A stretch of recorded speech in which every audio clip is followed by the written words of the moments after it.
So take it away, give us your background, and let us know what you're about. Sure, appreciate it, Taylor. Thank you.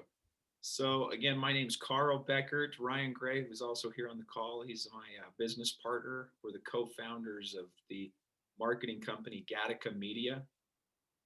Been doing digital marketing, digital advertising for the better part of the last 10 years, and we've had a lot of opportunities as a really small company, a small marketing company, to work with some incredible brands that have allowed us to spend a lot on the digital advertising landscape. And it's been fun for us to be able to take all these learnings and apply them in different ways for different partners. As anyone who works in digital advertising, digital marketing knows, it changes constantly. It is really, really a challenge, a fun challenge to stay ahead of the changing algorithms and just ultimately the platform updates that inevitably rock our world on a weekly basis, daily basis. It's a fun challenge for us to stay ahead of that. So, when Taylor mentioned this opportunity to both Ryan and myself, my initial thought was, man, marketing is so and advertising is so specific to each and every particular company, product, service. It really requires unique solutions for every particular company. It's hard for me to sit up here and just talk in generalities, right? Because it really the real answer is oftentimes it depends on what your product is, what your market is, and really how to apply that best.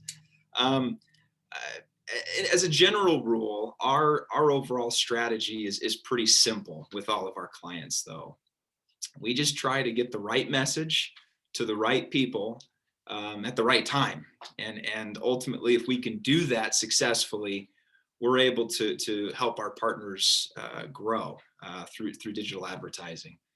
Um, Maybe a couple of examples I could share that hopefully helps illustrate this a little bit better. And hopefully there's some things in your individual scopes that can be applied, and hopefully it's beneficial, me chatting here for a little bit for you.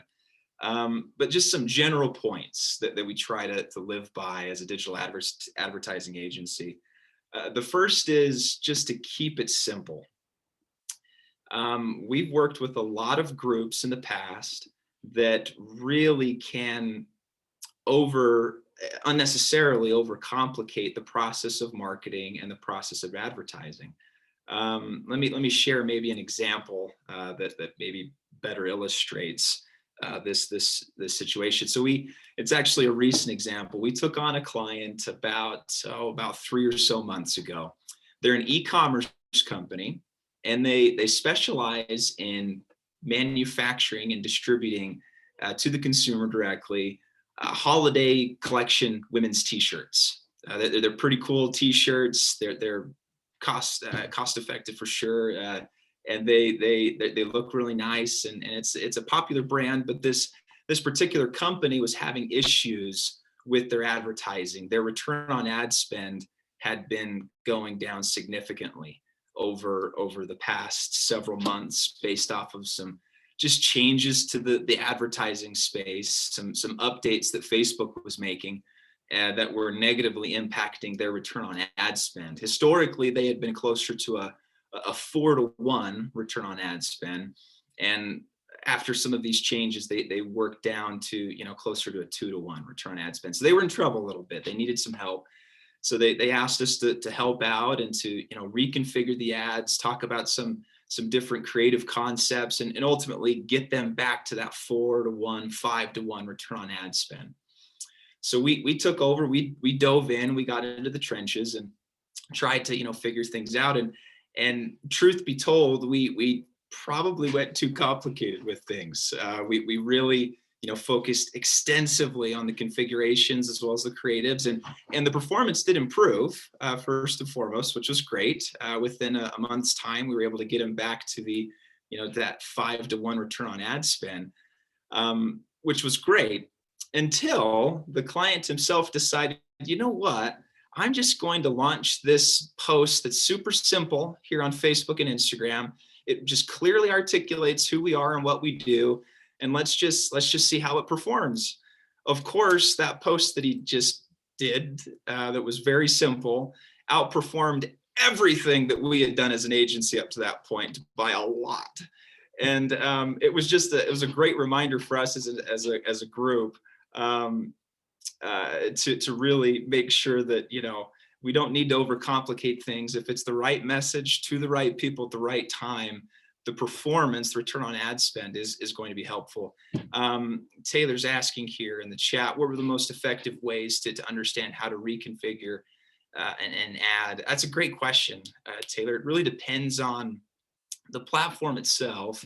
For Facebook, it's a lot about the audiences, making sure that those audiences are matching up with who you're actually trying to target. And it's changed significantly over the last year or so. It used to be the audiences of lookalike machine learning audiences that Facebook was able to put together for you were really the better ways to go about that.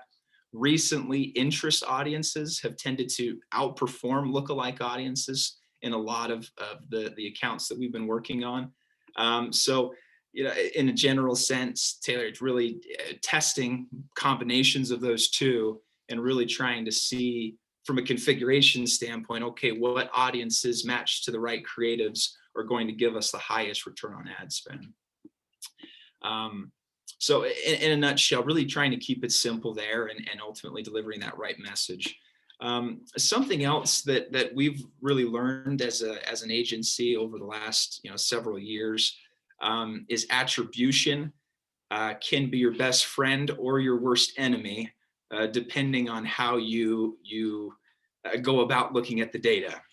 Of course, advertising and data has come a long way since just creating TV spots or putting ads in magazines and kind of guessing impression share and guessing what this return on ad spend actually is doing. Of course, Facebook and Google and all these different platforms give us a much more granular view of what our ad spend is actually driving for us as far as potential customers or ultimately customers, ultimately people that are choosing to do business with a particular product or service.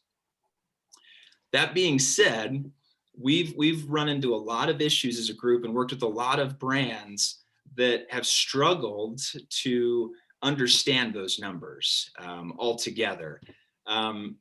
None of the platforms themselves are truly perfect at their reporting and their attribution.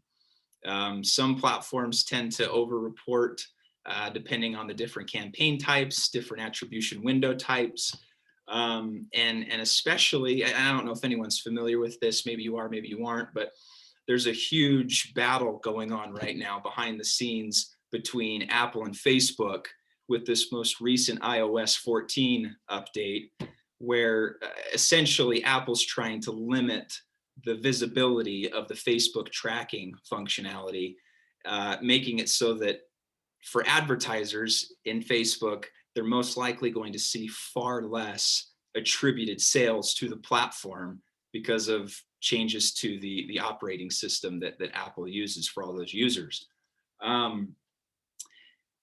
It can be a challenge to make sure that you're not, taking every advertising platform's reported numbers as gospel and looking at things. Ultimately, what we recommend, looking at things from a more global return on ad spend perspective. So not just individual channels, but looking at, okay, what are all of these digital ad channels doing for us from a return on ad spend perspective? What, Google, Facebook, Pinterest, what have you, what are all of these providing for us?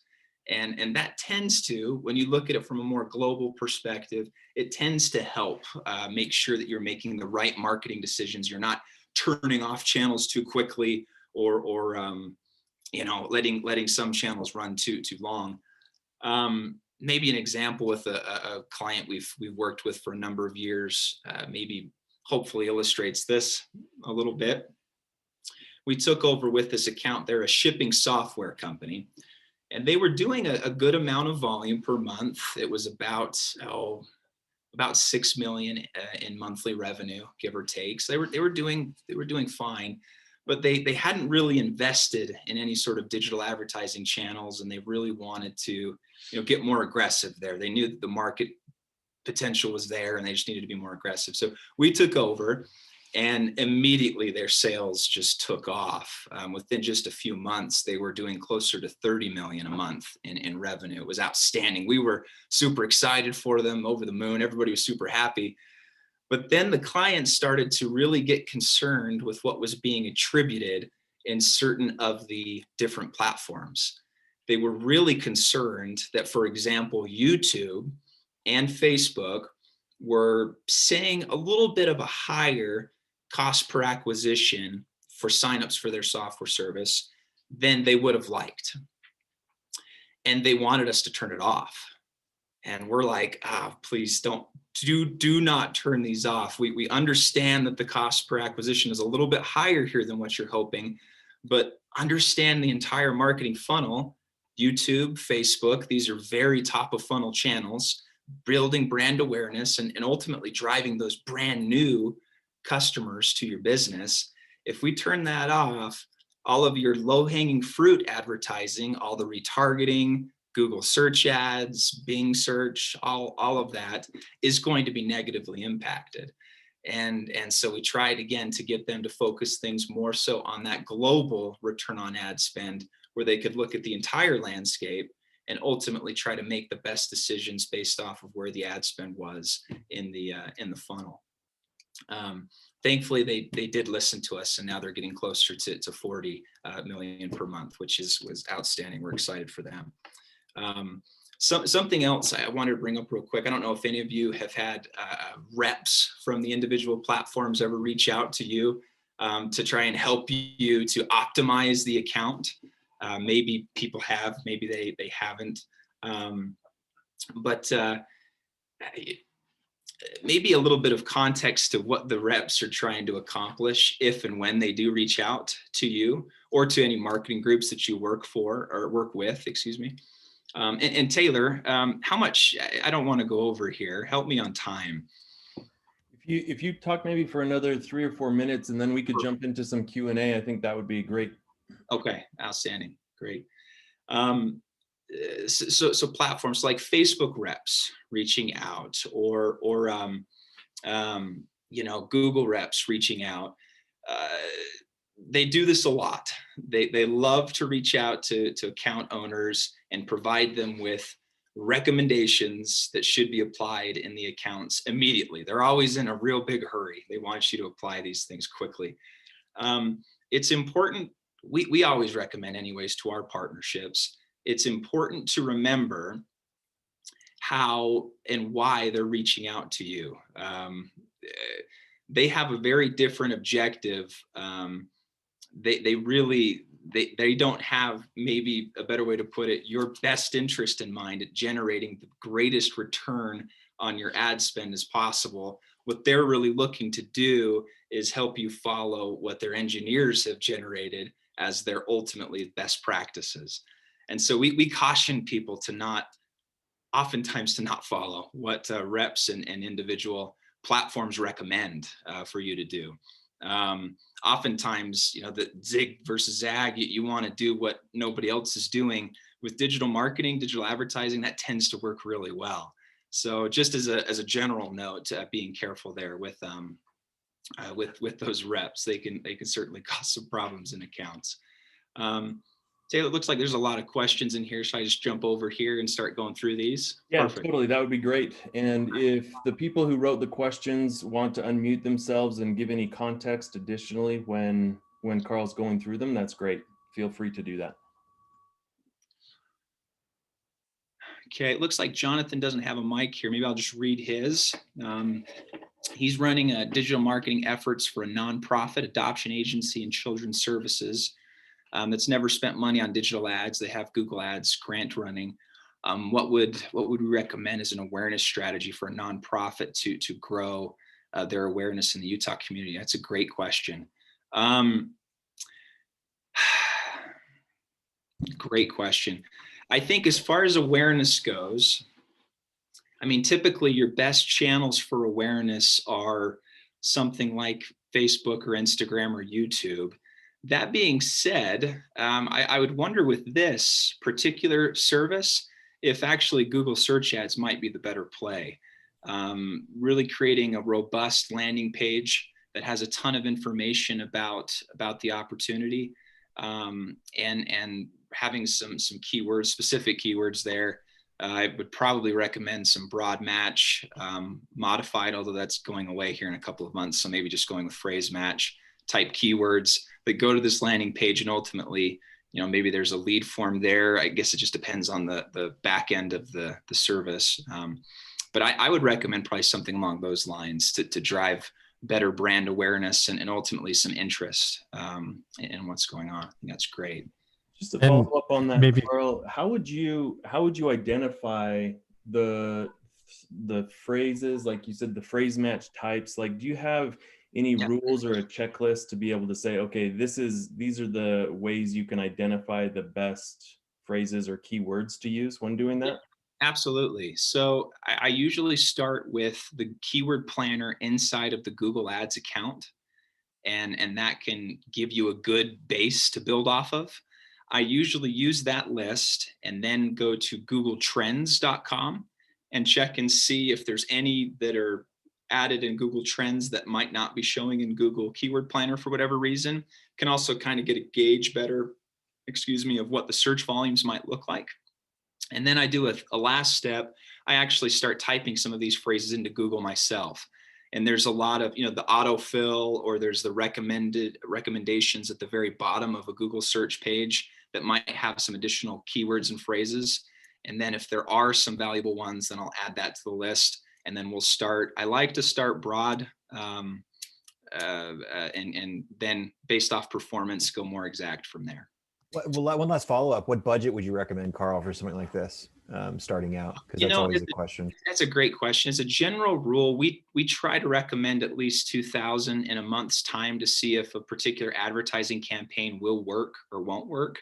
That being said, every product service is different. I think you could make it work with far less. I think some might require more. So it really depends on the type of product or service. But 2,000 is a general rule. Okay.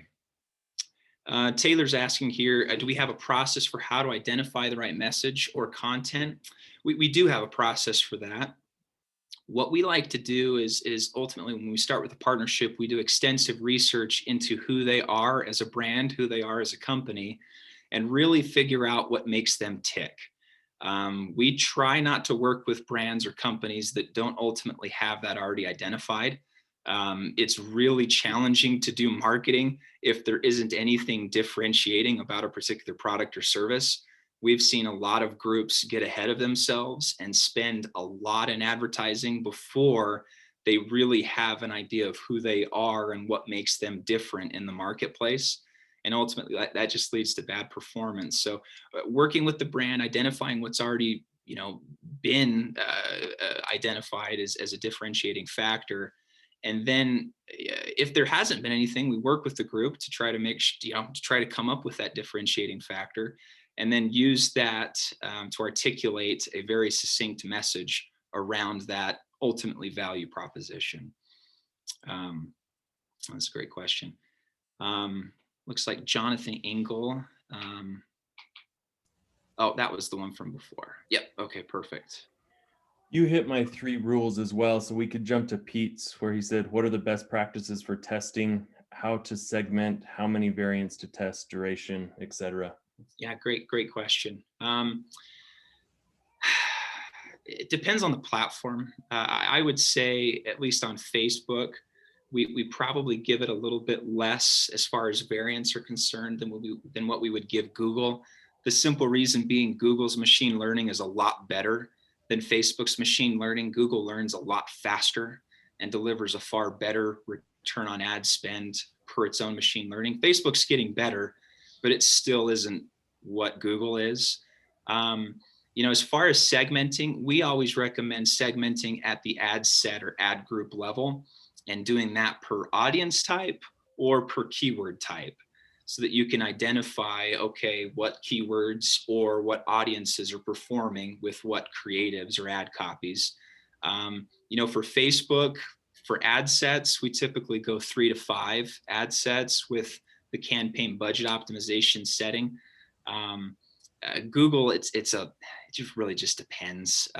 Historically, we've been a single keyword ad group guys, where each ad group has its own keyword with its own ad copy. However, their machine learning has gotten great, and so that's changing some of our strategies there. As far as duration, a lot of it depends on budget. If you're spending a lot, then you can make some pretty informed decisions a lot faster. You're going to get a lot of data faster. So I'd say at least 24 hours. Oftentimes we try to at least go for 48. And if it's not very much spend, we try to run things for at least 7 days to see what the performance is actually going to do, where the winner is going to be.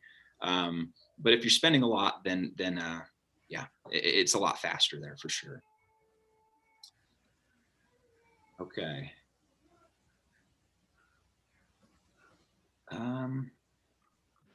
What does the funnel look like going from top of funnel down to retargeting?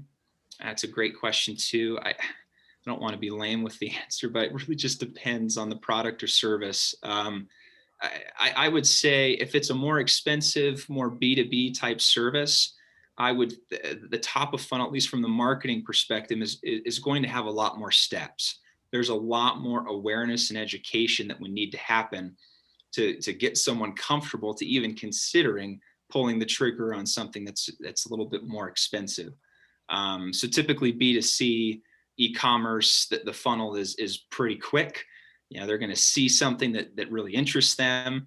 They're going to go to they'll see it in an ad, for example, then they'll go to the site, read the content, and then ultimately make the purchase. And it might be an impulse purchase, right? But if it's more of a software, it's more expensive product, that funnel could be a lot longer. With those keywords going to specific landing pages, educating them about the benefits of the particular software solution. And then there's some email marketing follow-ups to people that have subscribed via that initial piece of content. It could just be a far longer funnel there for sure. Yeah, thanks for pointing that out, Ryan. We do recommend Instapage as a landing builder. It's very quick and it's not too expensive, and its speeds are great. And there's other good solutions too. That's the one that we typically use though, for sure. All right. Spencer asks here, what are the thoughts on constant personal posts versus company posts versus paid post advertising? Is there a better one to target? It's a great question as well. I think, it used to be, well, let me back up. LinkedIn still drives some pretty good personal posts, organic benefits. It's really the only one left. The other ones are far more focused on, really creating the posts in a way that they can be boosted so that they can be paid advertising and can get in front of the right people at the right time. So on LinkedIn, I personal posts I think are outstanding. I don't know if you necessarily need to boost them all that much. Depends on your business goals and objectives, of course. But anything on, social media, Facebook, Instagram, I should say, Pinterest, et cetera. I definitely would recommend creating posts that can be boosted, and you do boost them. And then as far as, being from the company or being from an individual, I think it just depends on your brand. If you're an entrepreneur for an e-commerce company and you're really the face of the brand, I think the messages coming from you is outstanding, and that typically performs a lot better. So examples like that of boutique shops or drop shops, types of businesses like that. Other than that, I think coming from the company is probably the better method there. It keeps the communication consistent and the messaging a better opportunity to be consistent. That's a great question. Victor says, what are the thoughts on Clubhouse and TikTok? Yeah, TikTok. If TikTok's a great opportunity, I'll just go with talking about TikTok here. TikTok is, if how do I word this? TikTok has the potential, and it kind of is already showing it, to be what Facebook advertising was about 5-6 years ago, when it was really great. It needs some more adoption. It doesn't have the same volume that I'd love it to have. But as far as approvals, as far as creative opportunities, as far as getting your message out, TikTok's outstanding. It's a great channel to test. And ultimately, too, that brings me to one other thing I'd love to mention here. Don't ever feel like as a brand you have to be on every single advertising platform. Definitely pick and choose the right ones for your particular brand or service, and go with it, and milk it for all it's worth. And certainly test everything possible, but you don't have to be everywhere to everyone all the time, certainly. But if you haven't tested TikTok, definitely recommend it. Let's see here. Where am I? We've got time for probably the questions that are in the chat right now so far, and then we've got one more announcement that I want to make to the group. So maybe take 3 or so minutes and go through these questions if you don't mind, Karl. Sure, absolutely. Facebook's dynamic content ads versus A/B tests. Yeah, I don't love the A/B tests functionality. I've tested that a few different times. It could have just been the brands and services I was testing it on, but we've had a few different tests run there, and the A/B functionality, just haven't loved it. And again, that could have just been our experience. And then as far as, dynamic content, we've had maybe 2 accounts that's worked well. Everything else has worked better if we've set things up in a more manual way. So again, it could have just been the products or services that we were advertising, but ultimately, I haven't loved Facebook's machine learning as much as Google's. I think Google's is just far more advanced. Okay, tactics for using ads to get validation on a new product. Yeah.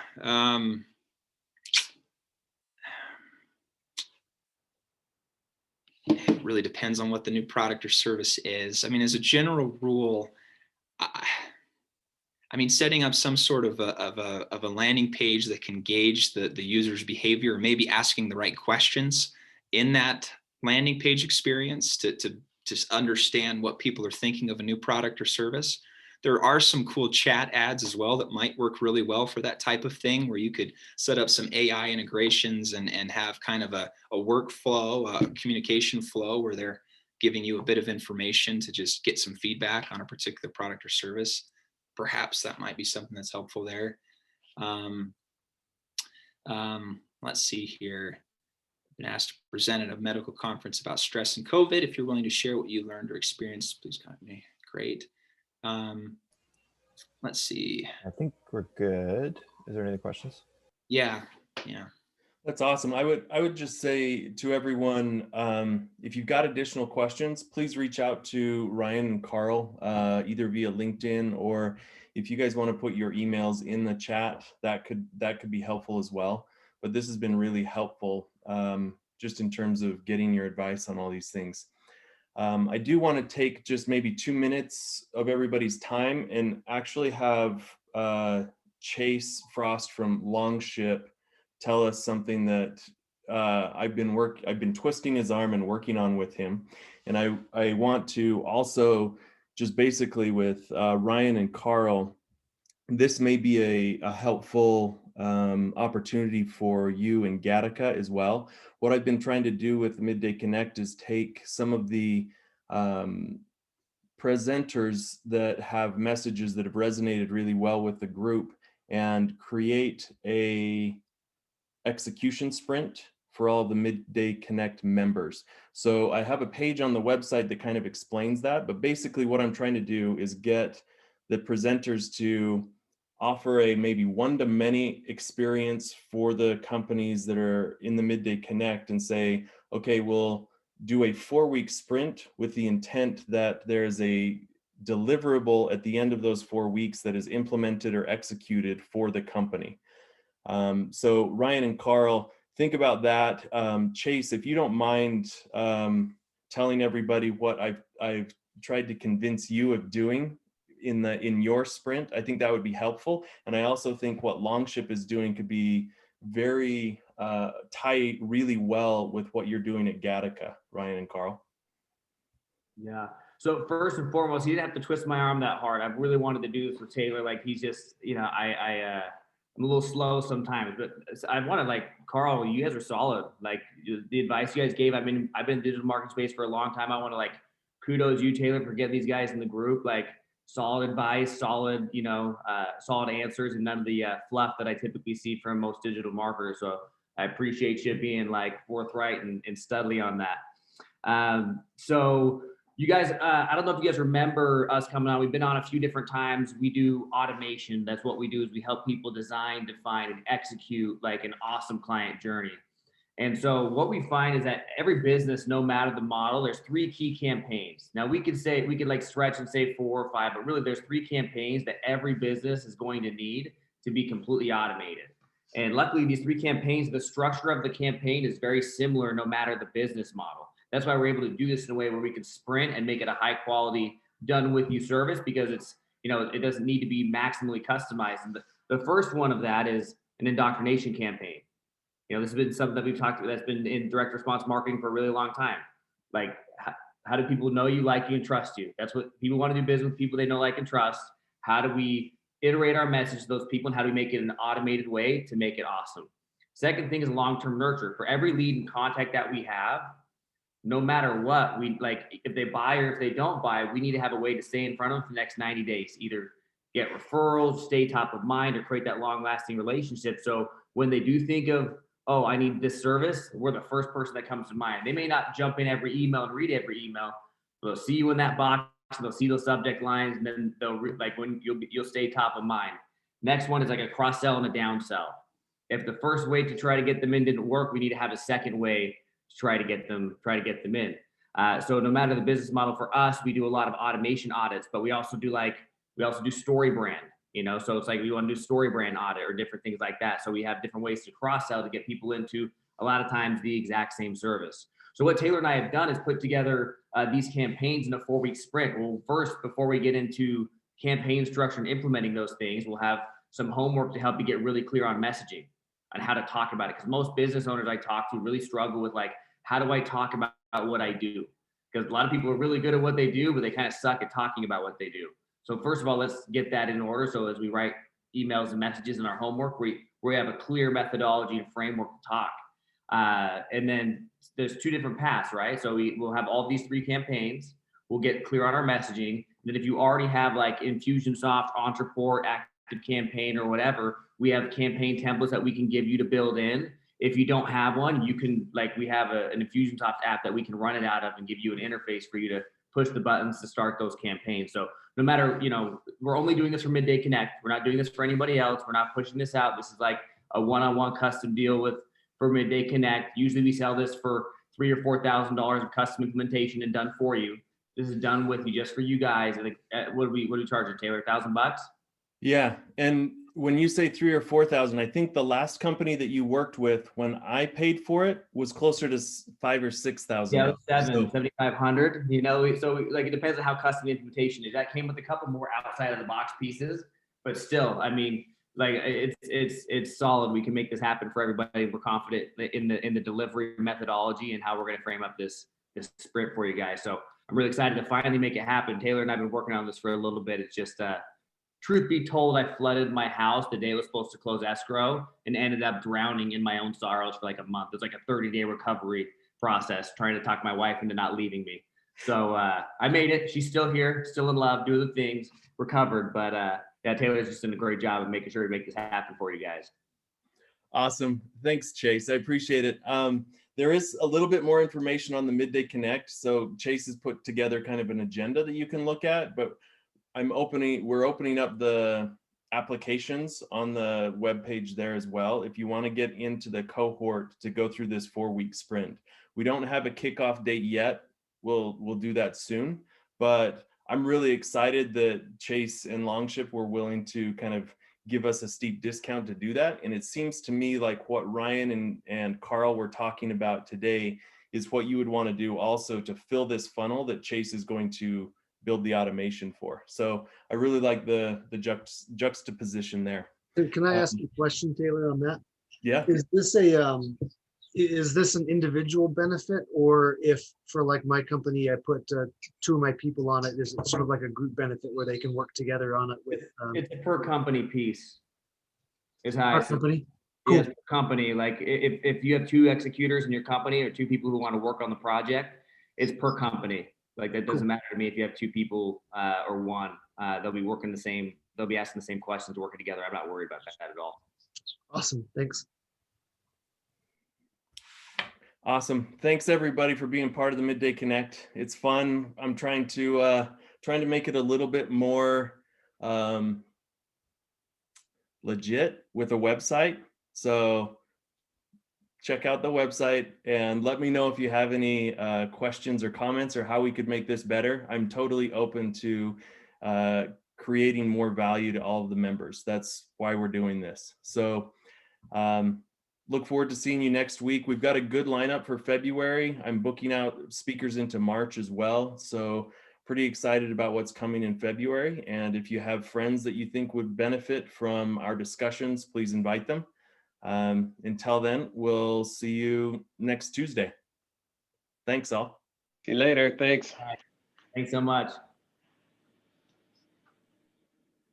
Taylor, is there a form for submitting to speak, or just get in touch with you? Let's see. I'm going to put a page up on the website to start having speakers kind of apply, I guess. So yeah, that should be forthcoming shortly.